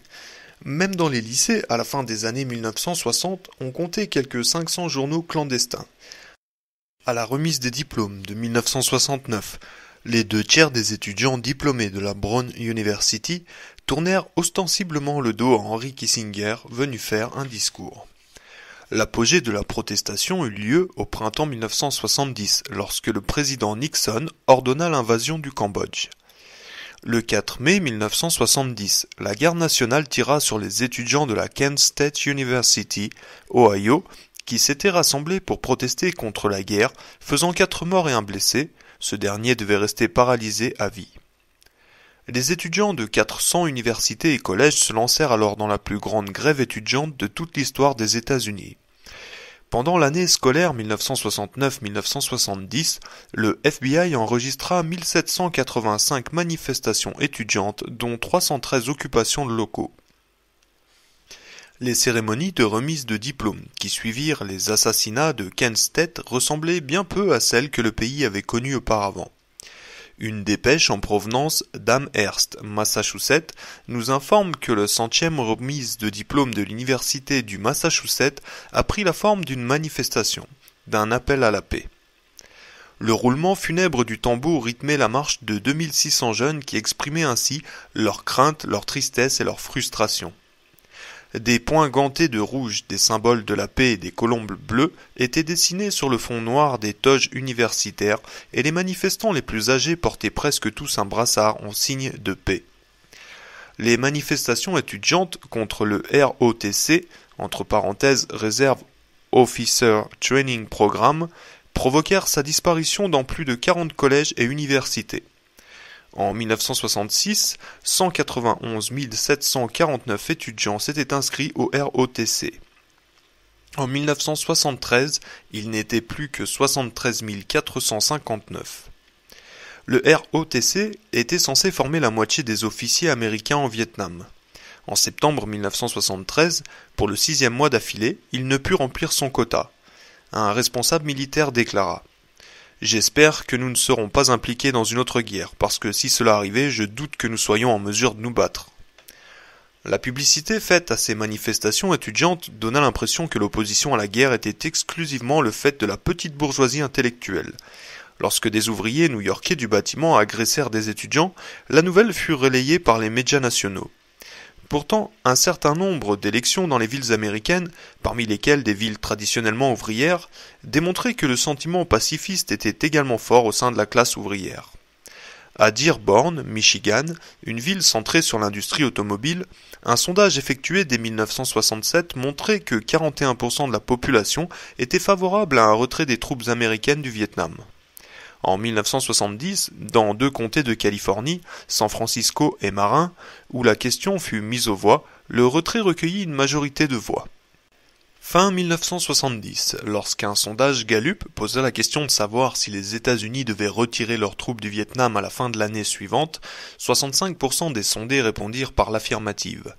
À Madison, Wisconsin, au printemps 1971, une résolution appelant au retrait immédiat des troupes américaines du sud-est asiatique l'emporta par 31 000 voix contre 16 000. Une résolution identique avait échoué en 1968. Mais l'information la plus surprenante se trouvait dans une enquête menée par l'Université du Michigan. Elle montrait clairement que, sur toute la durée de la guerre du Vietnam, les Américains les plus modestement diplômés avaient été plus vivement en faveur du retrait des troupes que les Américains de niveau scolaire supérieur.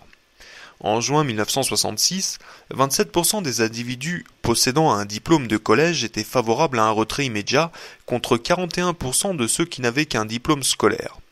En septembre 1970, les 2 populations étaient majoritairement pacifistes, 47% pour les plus diplômés et 61% pour les autres. D'autres sources confirment ce fait. Dans un article de l'American Sociological Review de juin 1968, Richard F. Hamilton tire de son enquête la conclusion que le penchant pour une politique musclée est plus fréquent dans les groupes suivants: les individus les plus diplômés, les professions les plus valorisées, les plus hauts revenus, les populations les plus jeunes et les lecteurs assidus de la presse.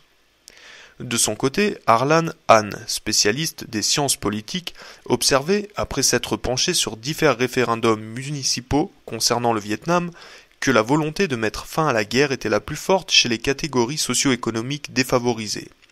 Il remarquait également que les sondages réguliers fondés sur des échantillons de la population minimisaient l'opposition à la guerre chez les classes les moins favorisées. Tout cela était le résultat d'un changement général dans la population américaine.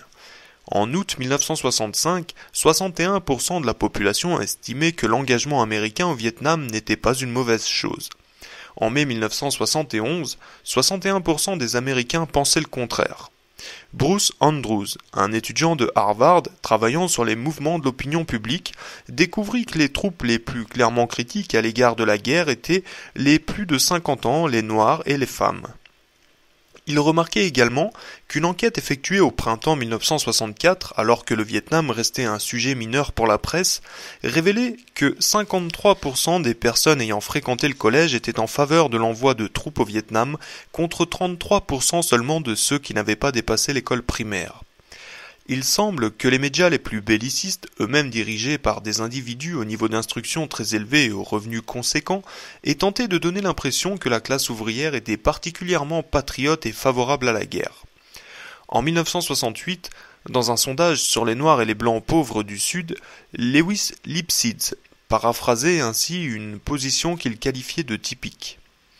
La seule manière d'aider les pauvres et de sortir de cette guerre du Vietnam, les impôts très élevés sont utilisés là-bas pour tuer des gens et je ne vois vraiment pas pourquoi.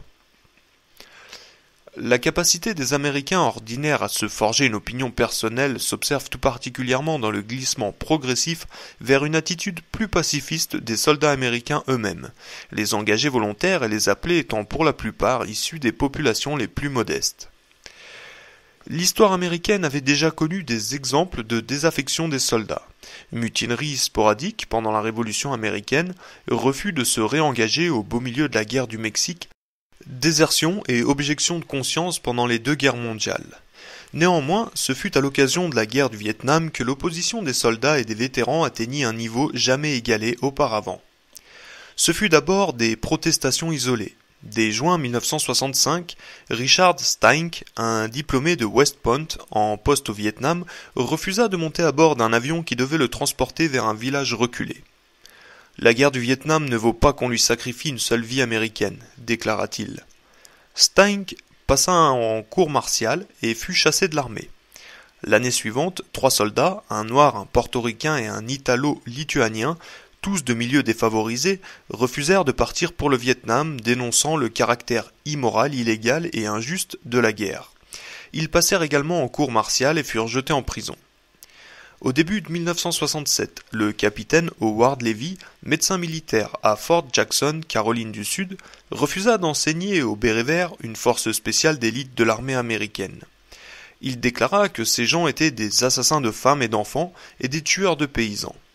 Il fut également jugé par une cour martiale pour avoir tenu des propos appelant à la désertion. Le président du tribunal militaire, un colonel, déclara que la véracité des propos tenus ne faisait pas l'objet du procès en cours. Levy fut condamné et emprisonné. Les actes individuels se multiplièrent. Un soldat noir refusa d'embarquer dans un transport de troupes à destination du Vietnam. Une infirmière de la marine, le lieutenant Susan Schnall, fut jugée pour avoir participé à une manifestation pacifiste en uniforme et jeté du haut d'un avion des tracts pacifiques sur une installation de la marine américaine. À Norfolk, Virginie, un marin refusa d'entraîner des pilotes de l'armée parce qu'il jugeait la guerre immorale. Un lieutenant fut arrêté à Washington, D.C., au début de 1968, pour avoir stationné devant la Maison-Blanche avec un écriteau proclamant « 120 000 vies américaines, et pourquoi faire ?» 2 soldats noirs, George Daniels et William Harvey, furent également lourdement condamnés, 6 ans de prison pour le premier et 10 pour le second, pour avoir tenu des propos pacifistes à d'autres soldats noirs. Les désertions se multiplièrent. Des milliers de jeunes réfractaires s'enfuirent en Europe, en France, en Suède, aux Pays-Bas, mais la plupart d'entre eux trouvèrent refuge au Canada. On parle de 50 000 à 100 000 déserteurs. D'autres restaient aux États-Unis et certains défièrent ouvertement les autorités militaires en se réfugiant dans les églises où, protégés par des amis et des militants pacifistes, ils attendaient qu'on vienne les arrêter pour les juger. Dans la chapelle de l'université de Boston, un millier d'étudiants se relayèrent jour et nuit durant 5 jours pour protéger Ray Kroll, un jeune déserteur de 18 ans. L'histoire de Kroll est caractéristique. Issu d'un milieu pauvre, il fut un jour jugé pour ivresse. Le tribunal lui donna le choix entre la prison et l'armée. Il choisit l'armée. Ce n'est qu'ensuite qu'il se mit à réfléchir à la nature de cette guerre. Un dimanche matin, des agents fédéraux se présentèrent devant la chapelle de l'université de Boston, traversèrent les lieux, bondés d'étudiants, enfoncèrent des portes et se saisirent de Crawl. De l'intérieur de la prison militaire, il criait à ses camarades « Je ne tuerai pas, c'est contre mes convictions ». Un ami rencontré dans la chapelle lui fit porter quelques livres. Plus tard, il cita une phrase qu'il y avait trouvée. « Ce que nous avons fait ne sera pas perdu pour l'éternité. Tout vient à son heure et porte ses fruits en temps voulu. » Au sein de l'armée, le mouvement pacifiste s'organisait. Près de Fort Jackson, le premier, G.I. Coffee House ouvrit ses portes. Il s'agissait d'un lieu où les soldats pouvaient consommer des cafés, des beignets, lire des publications pacifistes et discuter librement les uns avec les autres. Il fonctionna quelques années avant d'être considéré comme une nuisance publique et fermé par décision de justice. Mais d'autres G.I. Coffee House ouvrirent dans une douzaine de villes du pays et des librairies pacifistes furent créées aux environs de Fort Devens, Massachusetts et près de la base navale de Newport dans le Rhode Island. Des journaux clandestins commencèrent à paraître dans les différentes bases militaires du pays. En 1970, on en comptait plus de 50, dont About Face à Los Angeles, Fed Up à Tacoma, Washington, Short Times à Fort Jackson, Vietnam GI à Chicago, Graffiti à Heidelberg en Allemagne, Bragg Brief en Californie du Nord, Last Arast à Fort Gordon, Géorgie, Helping Hand sur la base aérienne de Mountain Home, Idaho. Ces journaux publiaient des articles contre la guerre, donnaient des informations sur le harcèlement subi par les soldats et les conseils pratiques sur leurs droits et sur les manières de résister à la hiérarchie militaire. En plus du sentiment pacifiste, on pouvait également déceler une profonde colère contre la cruauté et la déshumanisation de la vie militaire. Cela était particulièrement vrai pour les soldats détenus dans les prisons de l'armée et dans les cellules des casernes. En 1968, à la prison de la base de Presidio, Californie, un prisonnier psychologiquement fragile avait été abattu par un garde pour avoir abandonné sa corvée. 27 prisonniers cessèrent immédiatement de travailler et s'assirent en entonnant « We shall overcome ». Jugés par une cour martiale, ils furent condamnés pour mutinerie à 14 ans de prison. La peine fut ensuite réduite devant les réactions d'indignation de l'opinion publique. La protestation s'étendit au front vietnamien. Lorsque les grandes manifestations du Moratorium Day eurent lieu aux États-Unis en octobre 1969, certains soldats cantonnés au Vietnam arborèrent des brassards noirs en signe de solidarité. Un photographe de presse déclara avoir rencontré près de Da Nang une patrouille dont la moitié des soldats portaient ce brassard. Un soldat cantonné à Cu Chi écrivit le 26 octobre 1970 à l'un de ses amis que des compagnies spéciales avaient été organisées pour réunir les soldats qui refusaient de combattre. Ce n'est plus très rare ici qu'on refuse d'y aller. Le Monde révélait qu'en l'espace de 4 mois, 109 soldats avaient été jugés pour refus de combattre.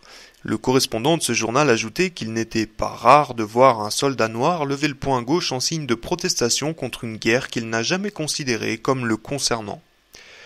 Wallace Terry, un reporter noir américain de Time, enregistra des conversations avec des centaines de soldats noirs.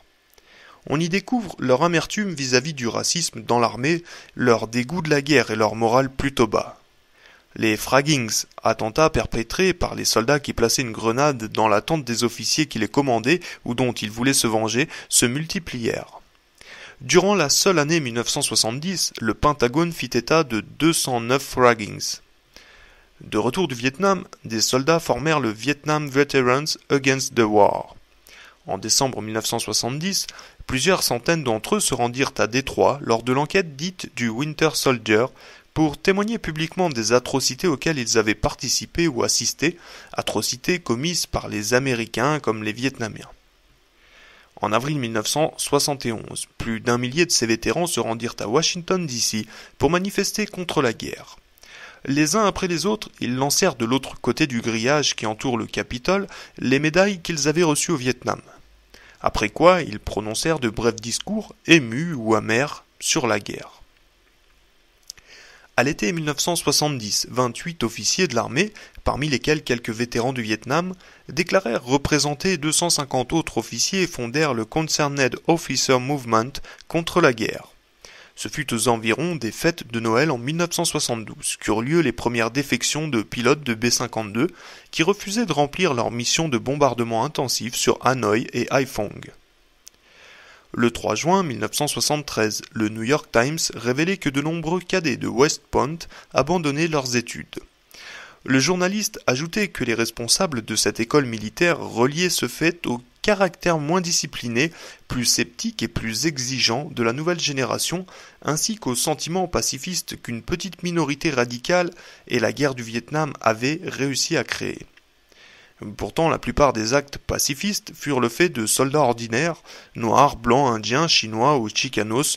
De retour en Amérique, les soldats chicanos manifestèrent par milliers contre la guerre, dont la grande majorité était issue de milieux pauvres. Sam Choi, un jeune New-Yorkais de 21 ans d'origine chinoise, s'était engagé à 17 ans dans l'armée américaine. Au Vietnam, où il servait en tant que cuisinier, il fut la cible des violences racistes de ses camarades qui prétendaient qu'il ressemblait à l'ennemi. Un jour, il prit un fusil et tira en guise d'avertissement en direction de ceux qui le raillaient. À ce moment-là, j'étais près du périmètre de la base et j'ai pensé rejoindre les Viet Cong. Eux au moins auraient confiance en moi. Choi fut arrêté par la police militaire et jugé par une cour martiale. Il fit 18 mois de travaux forcés à Fort Leavenworth, où il fut battu quotidiennement. En conclusion de l'interview qu'il accorda à un journal du quartier chinois de New York, il déclara « Je veux dire à tous les jeunes Chinois que l'armée m'a rendu malade. Elle m'a rendu si malade que je ne peux plus la supporter. » Datée d'avril 1972, une dépêche en provenance de Phu Bai annonçait que 50 soldats sur les 142 que comptait l'une des compagnies avaient refusé de partir en patrouille. Ils hurlaient « Cette guerre n'est pas la nôtre ». Le 14 juillet 1973, le New York Times écrivait que des prisonniers de guerre américains auxquels des officiers américains également prisonniers demandaient de ne pas coopérer avec l'ennemi s'étaient écriés « Mais qui est l'ennemi ?» Ils formèrent un comité pour la paix dans le camp de prisonniers. Un sergent du comité se souvenait plus tard de l'interminable marche qui le conduisit du lieu de sa capture au camp de prisonniers. Tout au long du chemin qui menait au premier camp, on n'a pas vu un seul village intact. Ils étaient tous détruits. Je me suis assis par terre au milieu d'un village et je me suis demandé si cela était juste, si on avait le droit de détruire des villages, le droit d'assassiner autant de gens. Il ne m'a pas fallu longtemps pour trouver la réponse. Après qu'en 1973, les États-Unis eurent finalement décidé de retirer leurs troupes du Vietnam, les responsables du Pentagone à Washington et le porte-parole de la marine à San Diego annoncèrent que l'armée allait se débarrasser de ces éléments indésirables, c'est-à-dire d'environ 6000 hommes du contingent pacifique, pour la plupart des Noirs. Près de 700 000 soldats avaient quitté l'armée avec une mention moins qu'honorable. En 1973, un cinquième des libérés reçurent cette mention moins qu'honorable qui signalait en général une attitude particulièrement peu respectueuse à l'égard des autorités militaires. En 1971, environ 18% des soldats avaient été signalés absents sans permission, 3 ou 4 fois de suite pour certains d'entre eux. Le nombre des désertions était passé de 47 000 en 1967 à 89 000 en 1971. Ron Kovich n'avait pas déserté. Il s'était battu avant de devenir un militant pacifiste convaincu. En 1963, à l'âge de 17 ans, il s'était engagé dans l'armée. 2 ans plus tard, un éclat d'obus l'ayant blessé à la colonne vertébrale, il resta paralysé des 2 jambes et ne se déplaça plus qu'en fauteuil roulant. De retour aux États-Unis, il fut témoin du traitement brutal infligé aux blessés de la guerre dans les hôpitaux de l'armée. Cela le fit réfléchir sur la guerre et il adhéra au Vietnam Veterans Against the War. Il se rendit à des manifestations pour s'exprimer contre la guerre. Un soir, il entendit l'acteur Donald Sutherland lire Johnny s'en va en guerre. Ce roman de Donald Trumbo, écrit après la Première Guerre mondiale, raconte l'histoire d'un soldat dont les membres et le visage ont été emportés par un éclat d'obus. Ne reste plus qu'un torse muni d'un cerveau qui invente un moyen de communiquer avec le monde extérieur pour lancer un message si fort qu'on ne peut l'entendre sans frémir. Sutherland se mit à lire un passage et quelque chose que je n'oublierai jamais s'est passé en moi. C'était comme si quelqu'un racontait tout ce que j'avais vécu à l'hôpital. Je me suis mis à trembler, je me souviens que j'avais les larmes aux yeux. Kovitch manifesta contre la guerre et fut arrêté. Dans son livre, né un 4 juillet, il raconte cette expérience. Ils me remirent sur mon fauteuil et m'emmenèrent dans un autre endroit de la prison pour m'inscrire. « Comment vous appelez-vous » me demanda l'officier qui se trouvait derrière le bureau. « Ron Kovitch » ai-je répondu. « Profession »« Vétéran du Vietnam contre la guerre. »« Quoi » m'a-t-il demandé avec ironie. « Je suis un vétéran du Vietnam contre la guerre » ai-je répété en criant. « T'aurais dû y mourir » me dit-il. Il s'est tourné vers son assistant et il a ajouté « J'ai bien envie de jeter ce type du haut du toit. » Après, ils prirent mes empreintes, me photographièrent et me mirent dans une cellule. Je commençais à mouiller mon pantalon comme un bébé. Le tube avait glissé quand le médecin m'avait examiné. J'essayais de m'endormir, mais même épuisé, la colère était là, en moi, comme une grosse pierre dans ma poitrine. J'ai posé ma tête contre le mur et j'ai écouté le bruit des chasses d'eau toute la nuit. En 1972, Kovitch et d'autres vétérans se rendirent à la convention nationale du Parti républicain à Miami. Ils pénétrèrent en fauteuil roulant dans la salle de la convention, et au moment où Nixon allait commencer son discours d'investiture, ils se mirent à hurler. « Arrêtez les bombardements, arrêtez la guerre !» Ils furent traités de traîtres par les délégués républicains et furent jetés dehors par les agents des renseignements. À l'automne 1973, comme la victoire ne s'annonçait toujours pas et que les troupes nord-vietnamiennes s'installaient dans différentes régions du Sud-Vietnam, les États-Unis acceptèrent d'envisager un compromis. Les soldats américains se retireraient, tandis que les troupes révolutionnaires resteraient où elles étaient, jusqu'à ce qu'un nouveau gouvernement élu, comportant des communistes et des non-communistes, se mette en place. Saigon rejeta cette solution et les États-Unis décidèrent de se livrer à un ultime assaut pour faire plier le Nord-Vietnam. Des vagues de B-52 survolèrent Hanoï et Haiphong pour y pilonner les maisons et les hôpitaux, faisant de très nombreuses victimes civiles. Finalement, cette opération fut elle aussi un échec. De nombreux B-52 furent abattus en plein vol et les protestations internationales obligèrent Kissinger à retourner à Paris pour signer un accord de paix qui ressemblait fort au précédent. Après avoir retiré leurs troupes, les États-Unis continuèrent à soutenir le gouvernement de Saigon. Mais lorsque les Nord-Vietnamiens se lancèrent au début de 1975 à l'assaut des principales villes du Sud, ce gouvernement s'effondra. Fin avril, les troupes nord-vietnamiennes entraient dans la capitale. Le personnel de l'ambassade américaine s'enfuit avec de nombreux Vietnamiens qui redoutaient le régime communiste. La longue guerre avec le Vietnam avait pris fin. Saigon fut rebaptisé Ho Chi Minh Ville et les deux Vietnams furent réunifiés en une république démocratique du Vietnam. Il est traditionnel en histoire de toujours mettre l'arrêt des guerres au crédit des responsables politiques, au travers de négociations à Paris, à Genève, à Versailles ou à Bruxelles, et les peuples sont souvent rendus responsables de les avoir voulus. La guerre du Vietnam démontra pourtant clairement que, au moins dans son cas, les dirigeants politiques furent les derniers à se résoudre à faire un pas en direction de la paix. Si le peuple avait en ce domaine une sérieuse avance, le président était loin derrière. La Cour suprême se gardait bien de décréter l'inconstitutionnalité de la guerre et le Congrès était à la traîne de l'opinion publique. Au printemps 1971, les journalistes d'agence Roland Evans et Robert Novak, deux ardents défenseurs de la guerre, notaient avec regret une explosion soudaine du sentiment pacifiste à la Chambre des représentants et déclarait que les activités anti-guerre, si répandues de nos jours chez les démocrates de la Chambre, sont moins dirigées directement contre Nixon que provoquées par la pression de l'électorat. Le Congrès américain ne vota la résolution selon laquelle les troupes américaines ne pouvaient être envoyées au Cambodge sans son accord qu'après la fin de l'intervention armée dans ce pays et la gigantesque agitation qu'elle provoqua sur les campus universitaires. Il attendit la fin de 1973, date à laquelle les troupes américaines se retiraient du Vietnam, pour voter un texte interdisant au président d'engager une guerre sans l'accord préalable du Congrès. Le texte précisait néanmoins que le président pouvait se passer de cet accord pendant une période de 60 jours. Le gouvernement américain était en train de perdre la guerre au Vietnam, tandis que le mouvement pacifiste l'emportait aux États-Unis. Occultant ces faits, l'administration essaya de faire croire aux Américains que la guerre cessait parce que le gouvernement avait finalement décidé de négocier la paix. Mais les documents confidentiels du gouvernement prouvent au contraire qu'il se souciait au plus haut point des opinions publiques américaines et étrangères. En juin 1964, les plus hauts responsables de l'armée américaine et du département d'État se réunirent à Honolulu en présence de l'ambassadeur Henry Cabot Lodge. Rusk fit remarquer que notre opinion publique était sérieusement divisée sur notre politique dans le sud-est asiatique. C'est pourquoi le président avait besoin d'un soutien ferme. Diem venait d'être renversé par le général Khan. Les historiens du Pentagone poursuivent.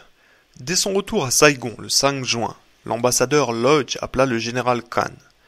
Le principal objectif de cette discussion avec Khan était de lui faire savoir que le gouvernement allait dans un futur proche préparer l'opinion publique américaine à l'éventualité d'actions contre le Nord-Vietnam.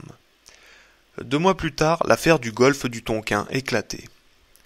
Le 2 avril 1965, une note du directeur de la CIA, John McCone, proposait d'intensifier les bombardements parce qu'ils ne causaient pas suffisamment de dégâts pour obliger le Nord-Vietnam à changer de politique. D'un autre côté, il faut nous attendre à une pression accrue pour que cessent les bombardements, de la part de diverses factions du public américain, de la presse, des Nations Unies et de l'opinion internationale. Selon McCone, les États-Unis devaient tenter de porter les stockades au Nord-Vietnam avant que de telles pressions puissent se mettre en place. Comme nous l'avons déjà vu, le sous-secrétaire à la Défense John McNaughton préconisait début 1966 la destruction des digues et des barrages de manière à provoquer une famine généralisée, les frappes sur des objectifs civils risquant de produire un élan contre-productif d'indignation à l'étranger aussi bien qu'aux États-Unis. En mai 1967, les historiens du Pentagone écrivaient que McNaughton était également très attentif à l'ampleur et à l'intensité des réactions et du mécontentement de l'opinion publique vis-à-vis de la guerre, en particulier chez les jeunes, les classes défavorisées, l'intelligentsia et les femmes. McNaughton s'interrogeait. Le rappel de 20 000 soldats de réserve provoquera-t-il une réaction telle que nous ne pourrions plus contrôler les colombes américaines ? Entre parenthèses, les colombes américaines sont les partisans d'un règlement pacifique des conflits internationaux, les colombes, et qui s'opposent aux faucons, adeptes de l'impérialisme militarisé.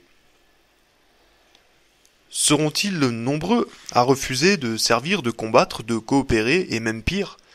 Il prévenait qu'il pourrait bien y avoir une limite au-delà de laquelle de nombreux Américains et de nombreux pays dans le monde ne soutiendraient plus les États-Unis.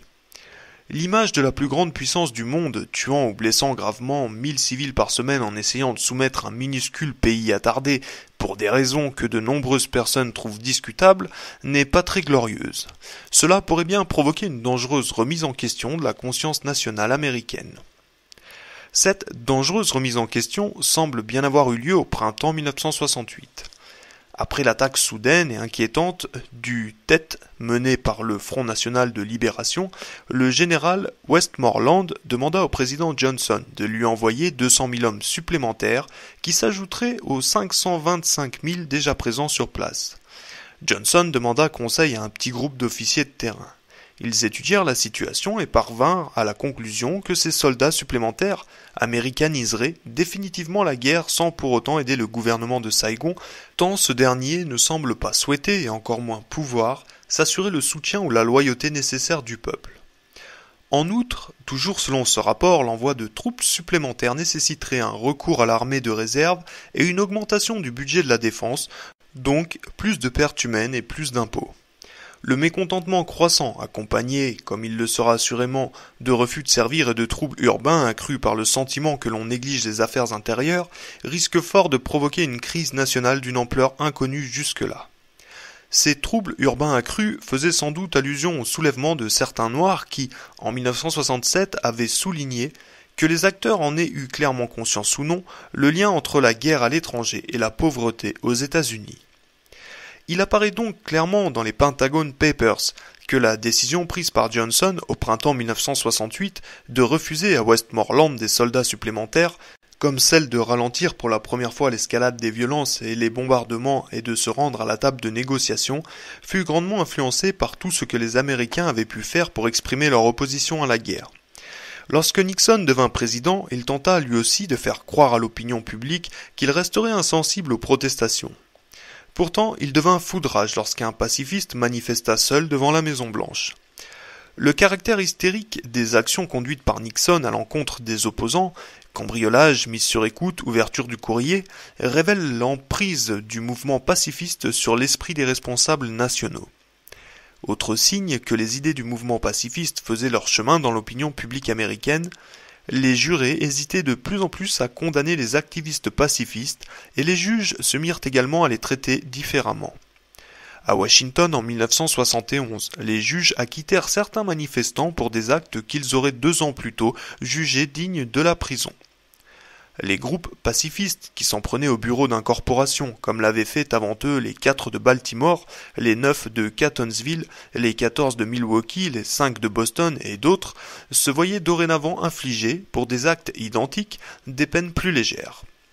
Le dernier de ces groupes, les 28 de Camden, était composé de prêtres, de religieuses et de laïcs qui avaient lancé une opération contre le bureau d'incorporation de Camden, New Jersey, en août 1971. C'était exactement ce qu'avaient fait, 4 ans plus tôt, les 4 de Baltimore qui avaient tous été condamnés à plusieurs années de prison. Pourtant, dans le cas de Camden, les accusés furent franchement acquittés par le jury. L'un des jurés, un chauffeur de taxi noir de 33 ans originaire d'Atlantic City, Samuel Braithwaite, avait passé près de 11 ans dans l'armée. Il laissa une lettre à l'attention des accusés. À vous, les médecins de l'âme armée des talents que Dieu vous a donnés, je dis bravo. Bravo pour tenter de guérir ces malades irresponsables, ces hommes qui ont été choisis par la population pour la gouverner et la diriger, ces hommes qui ont trompé la population en faisant pleuvoir la mort et la destruction sur une nation sans défense. Vous êtes sortis pour faire votre part, quand vos frères restent enfermés dans leur tour d'ivoire à regarder. Un jour, dans un futur proche, la paix et l'harmonie pourraient régner sur toutes les nations du monde. Cela se passait en mai 1973. Les troupes américaines quittaient le Vietnam. C.L. Sulzberger, un correspondant du New York Times proche du gouvernement, écrivait « Les États-Unis sortent grands perdants de cette guerre et les manuels d'histoire devront l'admettre. C'est dans la vallée du Mississippi que nous avons perdu la guerre et non dans celle du Mékong. Les gouvernements successifs n'ont jamais su s'assurer le soutien nécessaire de l'opinion publique américaine. En vérité, les États-Unis avaient perdu la guerre à la fois dans la vallée du Mékong et dans celle du Mississippi. Il s'agissait de la première défaite évidente de l'Empire américain édifié après la Seconde Guerre mondiale. Et cette défaite fut administrée à la fois par des paysans révolutionnaires à l'étranger et par un incroyable mouvement de protestation en Amérique même. Quelques années auparavant, le 26 septembre 1969, le président Richard Nixon avait déclaré, devant l'activisme croissant du mouvement pacifiste à travers tout le pays, que, quelles que soient les circonstances, il ne se laisserait jamais influencer par ce mouvement. Pourtant, 9 ans plus tard, dans ses mémoires, il admettait que ce mouvement l'avait contraint à abandonner ses plans d'intensification de la guerre. Et bien que continuant publiquement d'ignorer la furieuse controverse pacifiste, je savais malgré tout que, à la suite des manifestations et des événements du Vietnam Moratorium Day, l'opinion publique américaine se retrouverait terriblement divisée par toute escalade militaire de la guerre. Nous sommes là devant l'une des rares reconnaissances de la force de la protestation publique émise par un président. Pourtant, d'un point de vue plus large, quelque chose d'autrement important encore s'était sans doute produit.